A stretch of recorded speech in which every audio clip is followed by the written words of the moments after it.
ಈ ಕಾರ್ಯಕ್ರಮದ ಪ್ರಾಯೋಜಕರು Gadiyar group of company. Gadiar Group of Companies, synonymous with excellence and innovation, stands as your dynamic partner for progress. Gadiar Group ensures safety as guardians in firefighting and builds vibrant communities in real estate. Building tomorrow, today.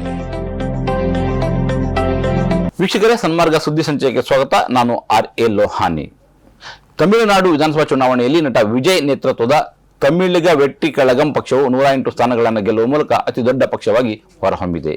ಆದರೆ ಸರ್ಕಾರ ರಚಿಸಲು ಅಗತ್ಯ ಇರುವ ಬಹುಮತದ 118 ಸಂಖ್ಯೆಗಿಂತ ಸ್ವಲ್ಪ ಹಿಂದಿರುವ TVK ಪಕ್ಷದ ಜೊತೆ ಮಾತುಕತೆ ನಡೆಸಲು ಕಾಂಗ್ರೆಸ್ ಮುಕ್ತವಾಗಿದೆ ಎಂದು AICC ಪ್ರಧಾನ ಕಾರ್ಯದರ್ಶಿ KC ವೇಣುಗೋಪಾಲ್ ಸುಳಿವು ನೀಡಿದ್ದಾರೆ. ಕೇರಳದ ಅಲಪ್ಪುಳದಲ್ಲಿ ಸುದ್ದಿಗಾರರೊಂದಿಗೆ ಮಾತನಾಡಿದ AICC ಪ್ರಧಾನ ಕಾರ್ಯದರ್ಶಿ KC ವೇಣುಗೋಪಾಲ್, ಕಾಂಗ್ರೆಸ್ ಪಕ್ಷವು DMK ಮೈತ್ರಿಯ ಭಾಗವಾಗಿ ಚುನಾವಣೆಯನ್ನು ಎದುರಿಸಿತ್ತು. ಆದಾಗ್ಯೂ ತಮಿಳುನಾಡಿನಲ್ಲಿ ಈಗ ಒಂದು ಹೊಸ ಪರಿಸ್ಥಿತಿ ನಿರ್ಮಾಣವಾಗಿದೆ. ಉದ್ಭವಿಸಿರುವ ಈ ಹೊಸ ಸಮೀಕರಣವನ್ನು ಕಾಂಗ್ರೆಸ್ ಗಮನಿಸಲಿದೆ ಮತ್ತು ಅದಕ್ಕೆ ಅನುಗುಣವಾಗಿ ಸೂಕ್ತ ನಿರ್ಧಾರ ಕೈಗೊಳ್ಳಲಿದೆ ಎಂದು ತಿಳಿಸಿದರು. ಪ್ರಕಟಿತ ಅಂಕಿಅಂಶಗಳ ಪ್ರಕಾರ DVK 108 ಸ್ಥಾನಗಳಲ್ಲಿ ಜಯಗಳಿಸಿದ್ದರೆ ಕಾಂಗ್ರೆಸ್ 5 ಮತ್ತು PMK 4 ಸ್ಥಾನಗಳನ್ನು ಗೆದ್ದುಕೊಂಡಿದೆ. ಇದೇ ವೇಳೆ ಇತರ ರಾಜ್ಯಗಳ ಚುನಾವಣಾ ಫಲಿತಾಂಶದ ಬಗ್ಗೆಯೂ ಮಾತನಾಡಿದ KC ವೇಣುಗೋಪಾಲ್, ಪಶ್ಚಿಮ ಬಂಗಾಳ ಮತ್ತು ಅಸ್ಸಾಂನಲ್ಲಿ ಕ್ಷೇತ್ರಗಳ ಗಡಿಯನ್ನು ರಾಜಕೀಯವಾಗಿ ಅನುಕೂಲವಾಗುವ ರೀತಿಯಲ್ಲಿ ಬದಲಾಯಿಸಿರುವ ಕಾರಣದಿಂದ BJP ನೇತೃತ್ವದ NDA ಅಧಿಕಾರಕ್ಕೆ ಬಂದಿದೆ ಎಂದು ದೂರಿದರು.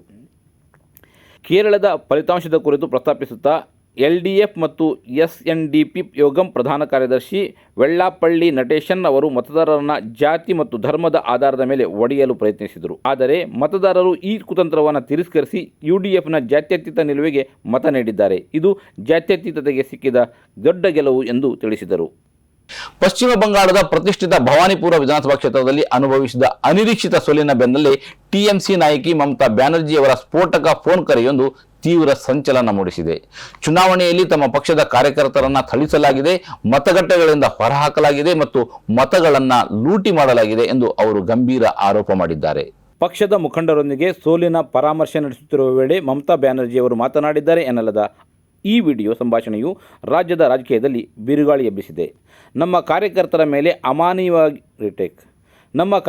ಮೇಲೆ ಅಮಾನವೀಯವಾಗಿ ಹಲ್ಲೆ ನಡೆಸಲಾಗಿದೆ. ಚುನಾವಣಾ ಏಜೆಂಟರನ್ನು ಬಲವಂತವಾಗಿ ಮತಗಟ್ಟೆಗಳಿಂದ ಹೊರದಬ್ಬಲಾಗಿದೆ ಹಾಗೂ ವ್ಯವಸ್ಥಿತವಾಗಿ ಮತ ಲೂಟಿ ನಡೆದಿದೆ ಎಂದು ಅವರು ಈ ಕರೆಯಲ್ಲಿ ತೀವ್ರ ಆಕ್ರೋಶ ವ್ಯಕ್ತಪಡಿಸಿದ್ದಾರೆ.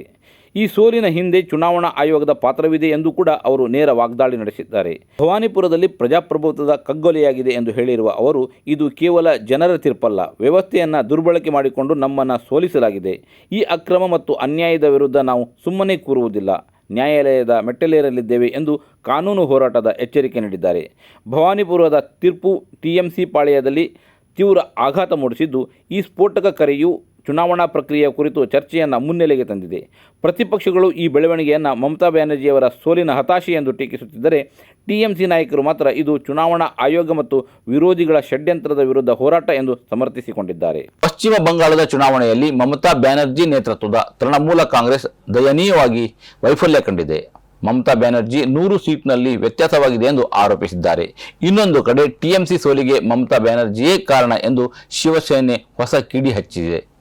ಈ ಹೇಳಿಕೆಗೆ TMC ನಾಯಕರ ಪ್ರತಿಕ್ರಿಯೆ ಬಂದಿಲ್ಲ. ಶಿವಸೇನೆ ಠಾಕ್ರೆ ಬಣದ ನಾಯಕ ಸಂಜಯ್ ರಾವತ್ ಈ ಬಗ್ಗೆ ಪ್ರತಿಕ್ರಿಯೆ ನೀಡಿದ್ದಾರೆ. ಅಂದು ವಿಪಕ್ಷದ ನಾಯಕ ರಾಹುಲ್ ಗಾಂಧಿಯವರ ಮಾತನ್ನು ಮಮತಾ ಬ್ಯಾನರ್ಜಿ ಕೇಳಿದ್ದರೆ ಇಂದು ಅಂತಹ ಸೋಲು ಎದುರಾಗುತ್ತಿರಲಿಲ್ಲ ಎಂದು ಅವರು ಅಭಿಪ್ರಾಯ ವ್ಯಕ್ತಪಡಿಸಿದ್ದಾರೆ. ರಾಹುಲ್ ಗಾಂಧಿ ಜೊತೆ ಮಮತಾ ಬ್ಯಾನರ್ಜಿ ಕೂತು ಚರ್ಚೆಯನ್ನು ಮಾಡಿದರೆ ಏನಾದರೂ ಫಲಿತಾಂಶ ಹೊರಬರುತ್ತಿತ್ತು. ರಾಹುಲ್ ಗಾಂಧಿಯವರು ಏನೇನು ಹೇಳಿದ್ದಾರೋ ಅದೆಲ್ಲ ಸತ್ಯವಾಗುತ್ತಿದೆ ಎಂದು ರಾವತ್ ಅಭಿಪ್ರಾಯಪಟ್ಟಿದ್ದಾರೆ. ರಾಹುಲ್ ಗಾಂಧಿಯವರು ದೂರದೃಷ್ಟಿ ಇರುವ ನಾಯಕ, ಅವರಿಗೆ ವಿಷನ್ ಇದೆ. ಪಶ್ಚಿಮ ಬಂಗಾಳ ಮತ್ತು ತಮಿಳುನಾಡಿನ ಚುನಾವಣೆಯನ್ನು ಚೋರಿ ಮಾಡಲಾಗಿದೆ. ದೇಶದೆಲ್ಲೆಡೆ ಕಾಂಗ್ರೆಸ್ ಸರ್ಕಾರವಿದ್ದಾಗಲೂ ಜನರು ಇಂದಿರಾ ಗಾಂಧಿಯವರನ್ನು ಸೋಲಿಸಿದರು. ಅಂದು ಕಾಂಗ್ರೆಸ್ ಮತ್ತು ಇಂದಿರಾ ಗಾಂಧಿಗೆ ಆದ ಹಿನ್ನಡೆ ಮುಂದೊಂದು ದಿನ BJP ಮತ್ತು ನರೇಂದ್ರ ಮೋದಿಯವರಿಗೂ ಆಗಲಿದೆ ಎಂದು ಸಂಜಯ್ ರಾವತ್ ಅಭಿಪ್ರಾಯಪಟ್ಟಿದ್ದಾರೆ. ಪಶ್ಚಿಮ ಬಂಗಾಳದ ವಿಧಾನಸಭಾ ಚುನಾವಣೆಯ ಸೋಲನ್ನು ಒಪ್ಪಿಕೊಳ್ಳಲು ನಿರಾಕರಿಸಿರುವ ತೃಣಮೂಲ ಮುಖ್ಯಸ್ಥೆ ಮಮತಾ ಬ್ಯಾನರ್ಜಿ ತಾನು ಯಾವುದೇ ಕಾರಣಕ್ಕೂ ಮುಖ್ಯಮಂತ್ರಿ ಹುದ್ದೆಗೆ ರಾಜೀನಾಮೆ ಸಲ್ಲಿಸುವುದಿಲ್ಲ ಎಂದು ಪಟ್ಟು ಹಿಡಿದಿದ್ದಾರೆ. ಜೊತೆಗೆ BJP ಮೇಲೆ ಗುರುತರ ಆರೋಪ ಮಾಡಿರುವ ಮಮತಾ ಬ್ಯಾನರ್ಜಿ ತಾನು ಭವಾನಿಪುರ ಮತ ಎಣಿಕೆ ಕೇಂದ್ರಕ್ಕೆ ಭೇಟಿ ನೀಡಿದಾಗ CRPF ಗೂಂಡಾಗಳು ತನ್ನ ಹೊಟ್ಟೆ ಮತ್ತು ಬೆನ್ನಿಗೆ ಒದ್ದು ಹೊರತಳ್ಳಿದ್ದಾರೆ ಎಂದು ಗಂಭೀರ ಆರೋಪ ಮಾಡಿದ್ದಾರೆ. ಸುದ್ದಿಗೋಷ್ಠಿಯಲ್ಲಿ ಮಾತನಾಡಿದ ಮಮತಾ ಬ್ಯಾನರ್ಜಿಯವರು ಭವಾನಿಪುರದ ಎಣಿಕೆ ಕೇಂದ್ರಕ್ಕೆ ಭೇಟಿ ನೀಡಿದಾಗ CRPF ಗುಂಡಾಗಳು ತಮ್ಮ ಹೊಟ್ಟೆ ಮತ್ತು ಬೆನ್ನಿಗೆ ಒದ್ದರು ಎಂದು ಹೇಳಿದ್ದಾರೆ. ನನ್ನ ಹೊಟ್ಟೆ ಮತ್ತು ಬೆನ್ನಿಗೆ ಒದ್ದರು. ಆ ವೇಳೆ ಅಲ್ಲಿದ್ದ CCTV ಆಫ್ ಆಗಿತ್ತು. ನನ್ನನ್ನು ಎಣಿಕೆ ಕೇಂದ್ರದಿಂದ ಹೊರಗೆ ತಳ್ಳಲಾಯಿತು. ಒಬ್ಬ ಮಹಿಳೆಯಾಗಿದ್ದರೂ ನನ್ನೊಂದಿಗೆ ಅನುಚಿತವಾಗಿ ವರ್ತಿಸಲಾಯಿತು. ಕೇಂದ್ರ ಪಡೆಗಳ ಯೋಧರು ಎಣಿಕೆ ಕೇಂದ್ರಗಳ ಹೊರಗೆ ಗುಂಡಾಗಳಂತೆ ವರ್ತಿಸಿದರು ಎಂದು ಅವರು ಆರೋಪಿಸಿದ್ದಾರೆ. ತೃಣಮೂಲ ಕಾಂಗ್ರೆಸ್ ಪಕ್ಷವು ಚುನಾವಣೆಯಲ್ಲಿ ಸೋತಿಲ್ಲ, ಏಕೆಂದರೆ 100 ಸ್ಥಾನಗಳನ್ನು ಬಲವಂತವಾಗಿ ಕಸಿದುಕೊಳ್ಳಲಾಗಿದೆ. ಆದ್ದರಿಂದ ರಾಜೀನಾಮೆಯ ಪ್ರಶ್ನೆಯೇ ಉದ್ಭವಿಸುವುದಿಲ್ಲ ಎಂದು ಅವರು ಹೇಳಿದ್ದಾರೆ. ನನ್ನ ರಾಜೀನಾಮೆ ಪ್ರಶ್ನೆಯೇ ಇಲ್ಲ. ನಾನು ರಾಜಭವನಕ್ಕೆ ಹೋಗುವುದಿಲ್ಲ.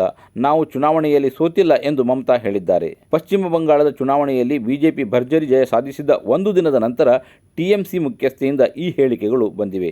ಮಮತಾ ಭವಾನಿಪುರ ಕ್ಷೇತ್ರದಲ್ಲಿ ಸುಮೇಂದು ಅಧಿಕಾರಿ ವಿರುದ್ಧ ಪ್ರಭಾವಗೊಂಡಿದ್ದಾರೆ. ಪಶ್ಚಿಮ ಬಂಗಾಳ ಮತ್ತು ಅಸ್ಸಾಂ ವಿಧಾನಸಭಾ ಚುನಾವಣೆಯಲ್ಲಿ ವ್ಯಾಪಕ ಅಕ್ರಮಗಳು ನಡೆದಿವೆ ಎಂದು ಲೋಕಸಭೆಯ ವಿರೋಧ ಪಕ್ಷದ ನಾಯಕ ರಾಹುಲ್ ಗಾಂಧಿ ಆರೋಪಿಸಿದ್ದಾರೆ. ಭಾರತೀಯ ಜನತಾ ಪಾರ್ಟಿ ಚುನಾವಣಾ ಆಯೋಗದ ಸಹಕಾರದೊಂದಿಗೆ ಇಡೀ ಚುನಾವಣಾ ಪ್ರಕ್ರಿಯೆಯನ್ನು ತನ್ನ ಲಾಭಕ್ಕಾಗಿ ಬಳಸಿಕೊಂಡಿದೆ ಎಂದು ಅವರು ಪರೋಕ್ಷವಾಗಿ ಟೀಕಿಸಿದ್ದಾರೆ. ಈ ಕುರಿತು ಸಾಮಾಜಿಕ ಜಾಲತಾಣ Xನಲ್ಲಿ ಸುದೀರ್ಘವಾಗಿ ಬರೆದುಕೊಂಡಿರುವ ರಾಹುಲ್ ಗಾಂಧಿ, ಪಶ್ಚಿಮ ಬಂಗಾಳ ಒಂದರಲ್ಲೇ ಬಿಜೆಪಿ 100ಕ್ಕೂ ಹೆಚ್ಚು ಸ್ಥಾನಗಳನ್ನು ಅಕ್ರಮವಾಗಿ ಕಬಳಿಸಿದೆ ಎಂದು ಆರೋಪಿಸುವುದರ ಜೊತೆಗೆ ಈ ವಿಚಾರದಲ್ಲಿ ಮಮತಾ ಬ್ಯಾನರ್ಜಿಯವರ ನಿಲುವನ್ನು ನಾವು ಬೆಂಬಲಿಸುವುದಾಗಿ ಸ್ಪಷ್ಟಪಡಿಸಿದ್ದಾರೆ. ಚುನಾವಣಾ ಸಂಸ್ಥೆಗಳ ದುರ್ಬಳಕೆ ಮತ್ತು ಅಕ್ರಮಗಳು ಕೇವಲ ಆ ರಾಜ್ಯಗಳಿಗೆ ಸೀಮಿತವಾಗಿಲ್ಲ. ಈ ಹಿಂದೆ ಮಧ್ಯಪ್ರದೇಶ, ಹರಿಯಾಣ, ಮಹಾರಾಷ್ಟ್ರ ಮತ್ತು ಕಳೆದ ಲೋಕಸಭಾ ಚುನಾವಣೆಯಲ್ಲಿಯೂ ಇಂತಹದ್ದೇ ಮಾದರಿಯನ್ನು ಅನುಸರಿಸಲಾಗಿದೆ ಎಂದು ಅವರು ನೆನಪಿಸಿದ್ದಾರೆ. ಪ್ರಜಾಪ್ರಭುತ್ವದ ಸಂಸ್ಥೆಗಳು ಇಷ್ಟು ಮಟ್ಟಿಗೆ ದುರುಪಯೋಗವಾಗುತ್ತಿರುವಾಗ ಮುಂದಿನ ದಾರಿ ಯಾವುದು ಎಂಬ ಪ್ರಶ್ನೆಯನ್ನು ಅವರು ಸಾರ್ವಜನಿಕವಾಗಿ ಕೇಳಿದ್ದಾರೆ. ಇನ್ನು ತಮಿಳುನಾಡಿನಲ್ಲಿ ಭರ್ಜರಿ ಜಯ ದಾಖಲಿಸಿದ TVK ಮುಖ್ಯಸ್ಥ ವಿಜಯ್ ಅವರಿಗೆ ದೂರವಾಣಿ ಕರೆ ಮಾಡಿ ಅಭಿನಂದನೆ ಸಲ್ಲಿಸಿರುವ ರಾಹುಲ್ ಗಾಂಧಿ, ಈ ವಿಜಯವು ನಿರ್ಲಕ್ಷಿಸಲಾಗದ ಯುವಜನತೆಯ ಧ್ವನಿಯಾಗಿದೆ ಎಂದು ಬಣ್ಣಿಸಿದ್ದಾರೆ. ಇದು ಈ ಹೊತ್ತಿನ ಸುದ್ದಿ ಸಂಚಯ. ನಿರಂತರ ನೋಡ್ತಾ ಇರಿ ಸನ್ಮಾರ್ಗ ನ್ಯೂಸ್, ಸುದ್ದಿಗಳ ಸಂತೆಯಲ್ಲಿ ಸತ್ಯದ ಮೊಂಬತ್ತಿ.